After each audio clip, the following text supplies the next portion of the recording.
It was nighttime in the small town of Candy Water. Silence could be heard throughout the town.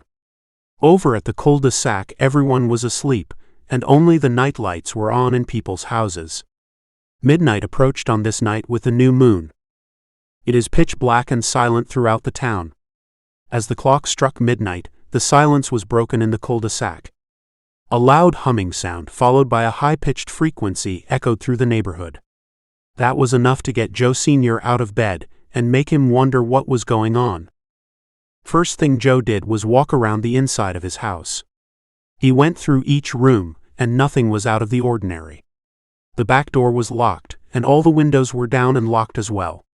Then the sound happened again. Joe stood in his living room as the sound came on and then went off. It must have lasted 2 minutes. Joe had an idea of where the sound was coming from. Joe walked out of his front door.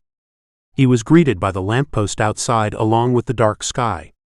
He walked over to the end of his house and came to a stop. He looked over to the Lance house. Joe was sure the noise was coming from their house. Joe thought he was being paranoid. Maybe Ray was just getting into his head.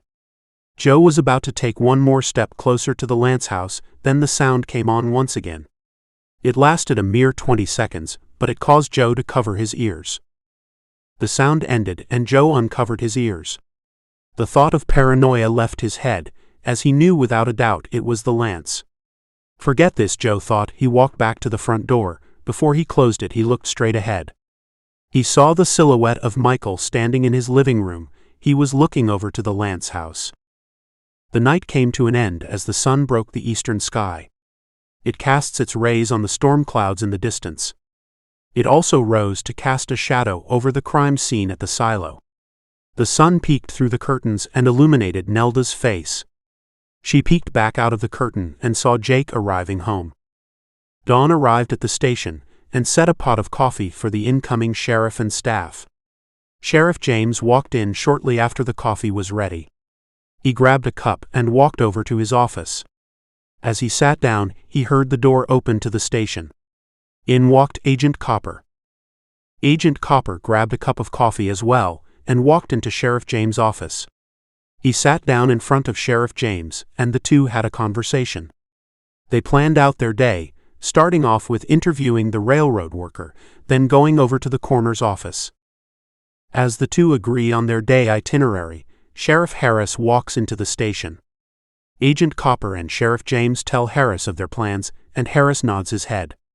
Sheriff Harris tells them he will stick around town and continue the search for Ryan.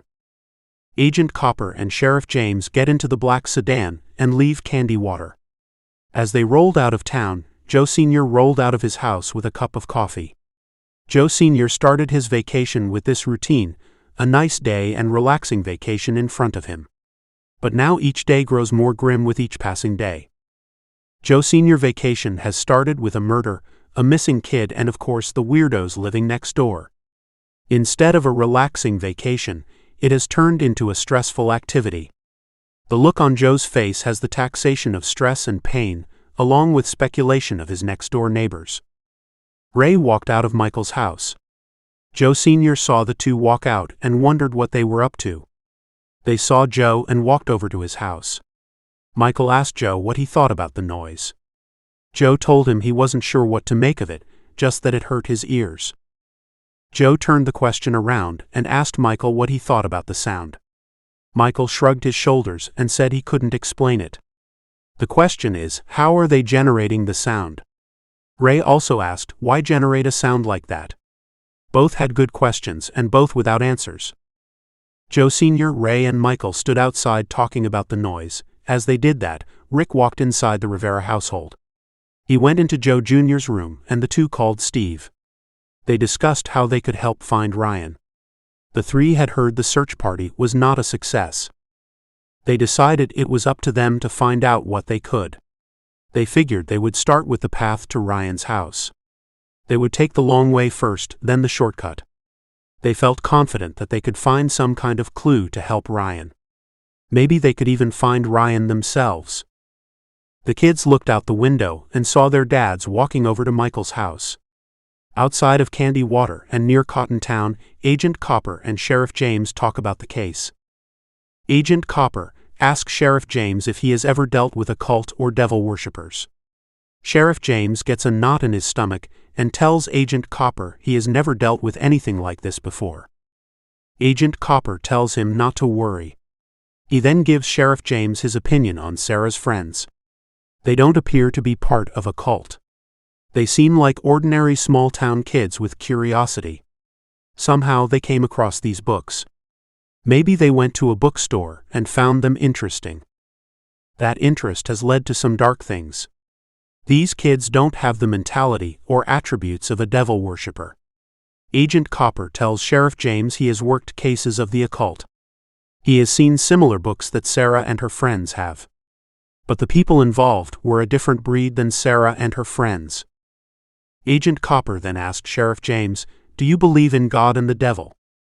Sheriff James then takes a big gulp and proceeds to answer Agent Copper's question. He tries to sound rational in his answer. Sheriff James believes in a higher power. He also believed that there is true evil in this world. He just hates the fact that a higher power, such as God, can allow evil entities to walk the world. Agent Copper nodded his head and told Sheriff James he admires his answer. As the conversation ended, the two arrived at the railroad station. They walked into the main office and introduced themselves to the supervisor. Within 2 minutes, the supervisor escorted them to the break room. Inside the room were the two operators waiting Agent Copper and Sheriff James. The two operators sat there nervously, and Agent Copper told them to relax and that they were not in trouble. The operators told Agent Copper the time frame they rode into Candy Water. One rode in at 10 p.m. and the other at 3 a.m. Agent Copper decided to excuse the operator that rode in at 10 p.m. Train operator Rex Harp rode into Candy Water at 3 a.m. Rex had been an operator for over 15 years. Agent Copper asked him if he had seen anything unusual when he rode into Candy Water. He was about to speak, then he stopped. Agent Copper placed his hand on Rex's shoulder and told him it was okay. It was just like any other night. Like it always was for the past 5 years working nights.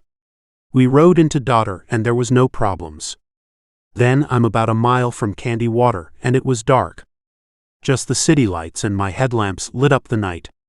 Then all of a sudden there was a bright flash. It caught my attention and I looked over to the town. The flash came from the silo area.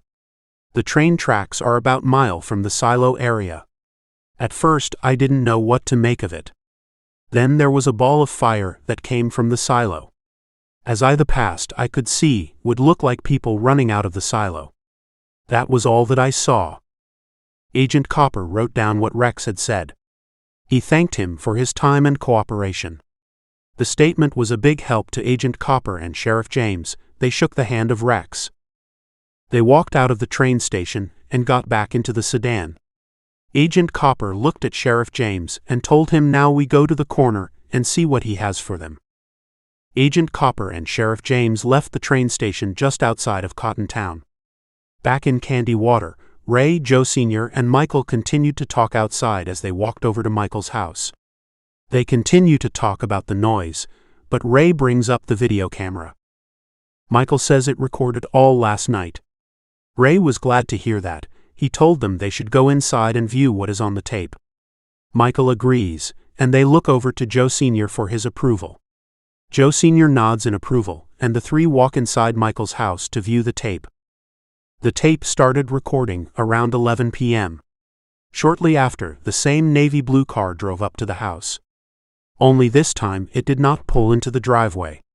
It parked in front of their driveway with the front of the car pointing to the end of the cul-de-sac. It stayed parked there for nearly a minute. Then it proceeded forward to the end of the road. 5 minutes later, the car zoomed past the camera. It was heading towards the main road. The three looked at each other in confusion. What the heck just happened? Where did they go? Why did that happen? The three gathered themselves and fast-forward the tape to see what else took place. The Lance car had returned just before midnight. It pulled into the garage as it had before, and like before they could not see who was getting off of the car. Ray told Michael to turn the volume up on the television. He wanted to see if the noise had recorded. Michael increased the volume on the television. With the volume at its max level, they began to hear a humming sound. Michael and Joe Sr. recognized the sound. The camera caught Joe Sr. near the fence line. Ray chuckled at Joe Sr. and made a joke about him. Michael laughed at Ray's comment. Then Joe Sr. told him to focus back on the television screen. The timestamp indicated it was already time when Joe Sr. had went back inside his house. The television still had the humming sound. Although it was low, it could still be heard. But it wasn't the humming sound that grabbed the attention of Joe. No, it was the flickering of lights coming from within the house. Lights from the back room flickered as the humming sound could still be heard. The three found this extremely odd, not just the sound but the lights coming from the dark room. According to the timestamps, the lights flickering lasted 10 minutes. Once the lights stopped, so did the sound. Michael fast-forwards the tape. There was no more flickering of the lights, or anything odd. Once again around 5 a.m., the garage door opened and the car pulled out. Like before, they could not see who was in the car. Michael noticed before the garage door went back down, the body bag in the background was not there. The three looked at each other, and did not know what to make of the tape. More questions and no answers for a second day. They fast-forward the tape to the end, and nothing of interest it was recorded. Michael ejected the tape and was about to speak, when the three heard a dog bark. The three looked out the window as the dog barks. Steve looked in the living room and saw his dad along with the two others. He figured they were up to no good and walked out the front door. Steve saw a small dog by the living room window, but ignored it as he walked over to Joe Jr.'s house. Steve walked into Joe Jr.'s room. Already there was Rick. Steve greeted them, and Joe Jr. went over the plan with Steve. The three would walk over to Ryan's house the regular way, and then come back through the shortcut. They thought the search party didn't cover the shortcut, so it was up to them. The kids still worried that a killer and/or kidnapper might be on the loose. Joe Jr. took his baseball bat, Rick took a slingshot with metal balls, and Steve took a Swiss Army knife. They were nervous about what they might encounter, but were more motivated to find Ryan. It was mid-morning, nearly noontime, so they felt no harm would come to them in broad daylight. The three teens left Joe Jr.'s house and went down the cul-de-sac and back to the main road. They paid close attention to the sides of the road, hoping they could spot something of Ryan's. They had no luck down the cul-de-sac. Down the main road, they didn't find anything either. The three go to Ryan's house, and they stood outside the fence looking at the house. They weren't sure whether to pass by or knock on the door. Joe Jr. tells the guys it would be polite to tell Ryan's parents hi. Steve and Rick agreed, but were a little nervous about doing that. They weren't sure what to say once they saw Ryan's parents. Joe Jr. took a deep breath and walked towards the front door. Rick and Steve followed as Joe Jr. knocked on the door. Agent Copper and Sheriff James walked into the front door of the coroner's office. It was a short drive from the railroad station to the coroner's office. They made their way into the office where they were greeted by the coroner. They shook hands, and the coroner handed over the report. Agent Copper flipped through the pages. Agent Copper then requested if he could see the body. The coroner was reluctant at first, then escorted Agent Copper to the body. Agent Copper handed the report to Sheriff James, as he dressed in medical covering. The coroner pulled out the body and let Agent Copper inspect the body for himself. Agent Copper began his examination of Sarah Vella's body. First thing Agent Copper examined was Sarah's fingernails. They appeared to be dirt in her fingernails. Also in one nail was a silver-like substance in her right hand. A slight burn near the right rib cage. Then Agent Copper began to examine the neck area of Sarah. The neck was slashed all the way down to the bone area. A nearly clean decapitation, but not quite. Agent Copper was impressed with that. A perfect precise cut, too clean to be a knife or blade. No, only a medical instrument could be so precise and clean, Agent Copper thought. Agent Copper concluded his exam and thanked the coroner. Sheriff James told the coroner he could release the body to the family.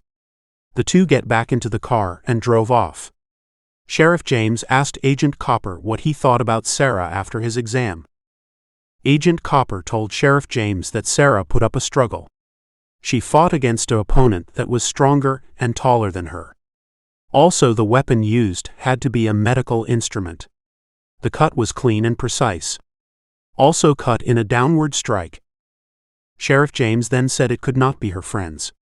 Agent Copper said it was unlikely, but the friends probably witnessed who the murderer was. Agent Copper then asked Sheriff James if he knew the coroner. Sheriff James said no, the coroner was somewhat new and hadn't got to know him. Agent Copper commented he looked weird. Weird in the eyes of Ray, Michael and Joe Sr. was the sound of a barking dog. They looked out the window and saw the small dog barking his life away. The three walked outside and the small dog ran towards them. They had recognized this dog. It wasn't a stranger's dog but rather the dog of Bill.